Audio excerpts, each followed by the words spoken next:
അതിരില്ലാത്ത സ്വപ്നങ്ങളെ ആകാശത്തോളം പിന്തുടർന്ന് സ്വയം നക്ഷത്രമായി മാറിയ ഒരു പെൺകുട്ടിയുടെ കഥ ഞാൻ നിങ്ങൾക്ക് മുമ്പിൽ അവതരിപ്പിക്കുന്നു. ആകാശത്തിനപ്പുറം.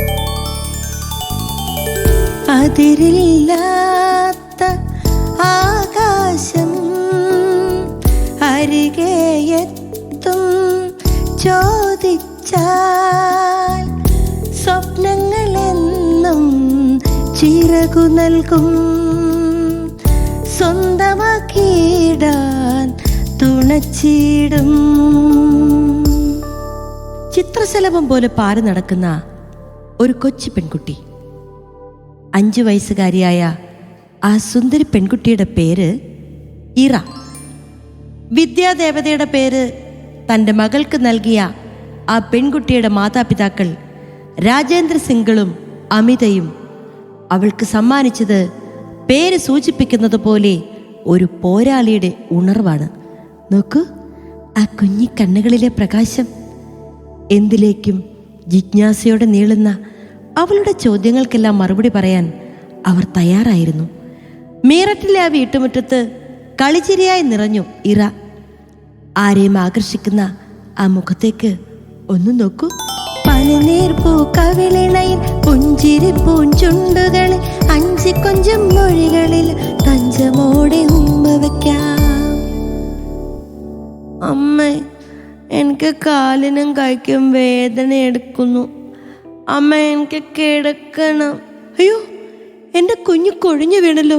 മോളെ, ആശുപത്രിയിലേക്ക് എങ്ങനെയാണ് അവളെ എത്തിച്ചതെന്ന് അവർക്ക് തന്നെ അറിയില്ല. അവരുടെ ഹൃദയമിടിപ്പ് പെരുമ്പറ പോലെ മുഴങ്ങി. പലവിധമായ പരിശോധനകൾക്കൊടുവിൽ ഡോക്ടർമാർ വിധി എഴുതി. നട്ടെല്ല് വളയുകയും കൈകാലുകളുടെ ചലനശേഷി തടസ്സപ്പെടുകയും ചെയ്യുന്ന സ്കോളിയോസിസ് എന്ന രോഗമാണ് നിങ്ങളുടെ കുട്ടിയെ ബാധിച്ചിരിക്കുന്നത്. വേണമെങ്കിൽ ഭാഗ്യപരീക്ഷണം പോലെ ഒരു ശസ്ത്രക്രിയ നടത്താം. പക്ഷേ എന്തെങ്കിലും ഒരു ഉറപ്പ് തരാൻ ഞങ്ങൾക്കാവില്ല. വാടിയ തണ്ടുപോൽ വീണു കിടക്കുന്നു വിങ്ങുന്ന നമ്പർ കട്ടിലിന്മേൽ. വിതുമ്പുവാൻ പോലും വയ്യാതെ നിൽക്കുന്നു, വഴിയതു കാണാതെ താതനും തായയും. ആ സത്യത്തെ തങ്ങളുടെ വിധിയോട് ചേർത്ത് വയ്ക്കുവാൻ അവർ തയ്യാറായി. സാധാരണ കുട്ടികൾ പഠിക്കുന്ന സോഫിയ സ്കൂളിൽ അവൾ ചേർന്നു. പഠനത്തിലും പാഠ്യേതര പ്രവർത്തനങ്ങളിലും എന്നും 1ാം സ്ഥാനത്ത് നിന്നിരുന്ന ആ പെൺകുട്ടിയെ കാണുന്ന ഓരോരുത്തരും അവളുടെ തണലും താങ്ങുമായ ആ മാതാപിതാക്കന്മാരെ അഭിനന്ദിക്കുകയും സഹായിക്കുകയും ചെയ്തു. അന്നവൾ 6ാം ക്ലാസ്സിലെത്തിയിരിക്കുന്നു. അപ്പോഴാണ് രാജേന്ദ്ര സിംഗിളിന് ഡൽഹിയിലേക്ക് ജോലി സംബന്ധമായി മാറേണ്ടി വന്നത്. ഡൽഹിയിൽ അവൾക്ക് ആദ്യം പ്രവേശനം ലഭിച്ചത് ബരാഖമ്പ മോഡൽ സ്കൂളിലായിരുന്നു. ഭിന്നശേഷിക്കാരിയായ പകുതിയിലേറെ വൈകല്യം കവർന്നെടുത്ത ശരീരവുമായി എത്തിയ പെൺകുട്ടിയെ നോക്കി ആ സ്കൂൾ പ്രിൻസിപ്പൽ പറഞ്ഞു, പറയുന്നത് കൊണ്ടൊന്നും തോന്നരുത്. മറ്റു കുട്ടികളെയും മാതാപിതാക്കന്മാരെയുമൊക്കെ ഞങ്ങൾക്ക് പരിഗണിക്കേണ്ടതിനാൽ നിങ്ങൾ കുട്ടിയെ ഏതെങ്കിലും സ്പെഷ്യൽ സ്കൂളിൽ ചേർക്കൂ. കുനിഞ്ഞ ശിരസുമായി നിന്ന ആ കുഞ്ഞിക്കണ്ണിൽ നിന്നും കണ്ണുനീരടർന്നു വീണത് ആ പിതാവിൻ്റെ കൈകളിലാണ്. ഇറ, ഇല്ല മോളെ, നീ വിഷമിക്കണ്ട. നീ ഇങ്ങനെയൊന്നും തളരേണ്ടവളല്ല. നീ പോരാളിയാണ്. തളരാതെ മുന്നോട്ട് പോകേണ്ടവൾ. നിനക്കായി തുറന്നിട്ട വാതിലുകൾ ദൈവം നമുക്ക് കാണിച്ചു തരും. ആ പിതാവിൻ്റെ വാക്കുകൾ ശരിയായിരുന്നു. ഒരു വഴിയടയുമ്പോൾ 9 തുറന്നിടും, ഒരു രാത്രി മായുമ്പോൾ ഒരു പകൽ തുടങ്ങിയിടും. ഓരോ നിമിഷവും കാത്തുപാലിക്കുന്നോൻ ഓരോ പൂവിലും തേനിറയ്ക്കും. ലോറൻഡോ കോൺവെന്റ് സ്കൂളിലും ആർമി പബ്ലിക് സ്കൂളിലും ഇറ പഠനം തുടർന്നു. അസാധാരണമായ അവളുടെ ഇച്ഛാശക്തിക്ക് മുന്നിൽ തടസ്സങ്ങളും വേലിക്കെട്ടുകളും തകർന്നു വീണു. ഡൽഹിയിലെ നേതാജി സുഭാഷ് ഇൻസ്റ്റിറ്റ്യൂട്ട് ഓഫ് ടെക്നോളജിയിൽ നിന്നും കമ്പ്യൂട്ടർ എഞ്ചിനീയറിംഗ് പാസ്സായി പിന്നീട് MBA ബിരുദം സ്വന്തമാക്കി കൊക്കോകോള കമ്പനിയിലും കാഡ്ബറി ഇന്ത്യയിലും അവൾ ജോലി ചെയ്തു. പക്ഷേ അവളുടെ മനസ്സിൽ ഒരു ചോദ്യമുയർന്നു. അതവളെ നിരന്തരം അലട്ടിക്കൊണ്ടിരുന്നു. ഞാനെന്തു നൽകി ഈ സമൂഹത്തിനായി, ഞാൻ നേടിയതിനെല്ലാം പ്രതിഫലമായി. ഞാനെന്തു നൽകി ഈ സമൂഹത്തിനായി, ഞാൻ നേടിയതിനെല്ലാം പ്രതിഫലമായി. നമ്മെ വളർത്തി വലുതാക്കുന്ന സമൂഹത്തിനു വേണ്ടി എന്തെങ്കിലും ചെയ്യണമെന്ന തീവ്രമായ ആഗ്രഹം മഹത്തായ ഒരു ഹൃദയത്തിൻ്റെ ഉള്ളിൽ നിന്ന് മാത്രമേ ഉണ്ടാകൂ. അതെ, അവൾ ചിന്തിച്ചു തുടങ്ങി. ഈശ്വരൻ എനിക്ക് നൽകിയതിന് പ്രതിഫലമായി എന്നിലൂടെ ഇവിടെ നൽകപ്പെടേണ്ട കാര്യങ്ങൾ പൂർത്തിയാക്കാൻ എനിക്ക് മറ്റൊരു വഴി തിരഞ്ഞെടുക്കേണ്ടിയിരിക്കുന്നു. എൻ്റെ രാജ്യത്തെ, എൻ്റെ നാടിനെ എനിക്ക് സേവിക്കേണ്ടിയിരിക്കുന്നു. സിവിൽ സർവീസ് എന്ന വലിയ സ്വപ്നത്തിൻ്റെ പിറവി അങ്ങനെയായിരുന്നു. ഭാഷകളെ സ്നേഹിച്ച അവൾ 5 ഭാഷകളിൽ പ്രാവീണ്യം നേടി. യാത്രകളെ ഹൃദയത്തോട് ചേർത്തു നിർത്തി സുഹൃത്തുക്കളെ സമ്പാദിച്ചു. അവൾ തയ്യാറെടുത്തു തുടങ്ങി.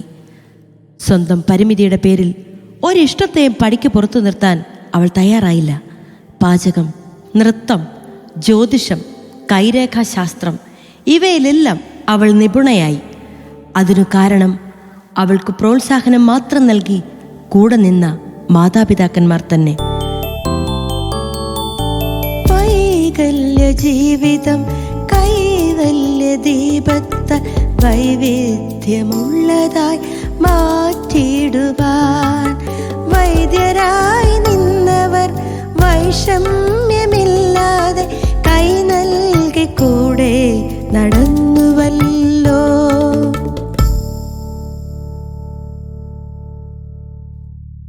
'10 ഇറയുടെ സിവിൽ സർവീസ് അരങ്ങേറ്റം.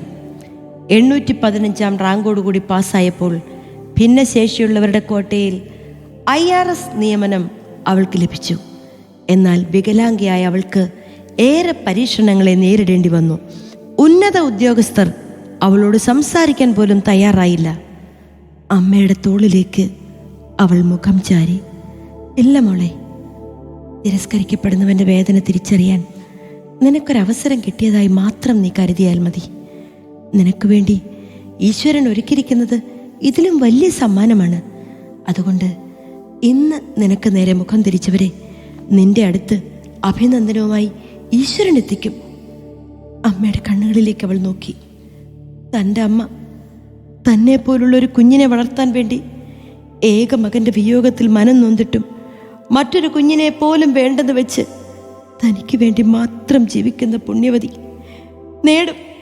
നേടും ഞാൻ, നേടും അമ്മേ. ഉയർന്ന റാങ്ക് അമ്മയുടെ മകൾ നേടും. തളരില്ല ഞാൻ, തകരില്ല ഞാൻ, താങ്ങുവാൻ നിങ്ങളൻ ചാരയില്ലേ.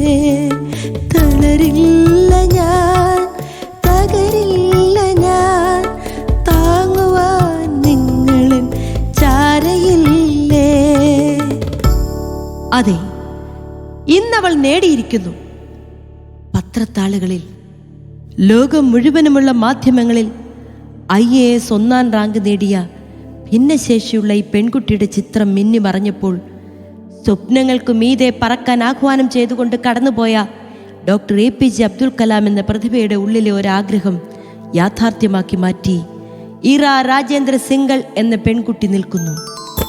കൈവിടാതെ കാത്തിടും കാരുണ്യവാനവൻ, കരുത്തു പകർന്നിടും ബലഹീനരിൽ. സ്വപ്നങ്ങൾ നെയ്തിടാം, പരിശ്രമിച്ചിടാം, സ്വസ്ഥമാം മനസ്സുമായി നേടിടാമേ. മാതാപിതാക്കന്മാരുടെ സ്നേഹവാത്സല്യങ്ങളും തളരാത്ത ആത്മവിശ്വാസവും അത്ഭുതങ്ങൾ സൃഷ്ടിക്കുമെന്ന് ലോകത്തെ കാട്ടിക്കൊടുത്ത ഇറ സിംഗിളിനെ പോലെ നമുക്കും പരിശ്രമിക്കാം. ഉയരങ്ങൾ കീഴടക്കാൻ നമുക്കാവട്ടെ. എന്തിനേയും ഏതിനേയും കയ്യിൽ ഒതുക്കുവാൻ എന്നുള്ളിൽ അഗ്നി നിറച്ചിടുന്നു. എന്നും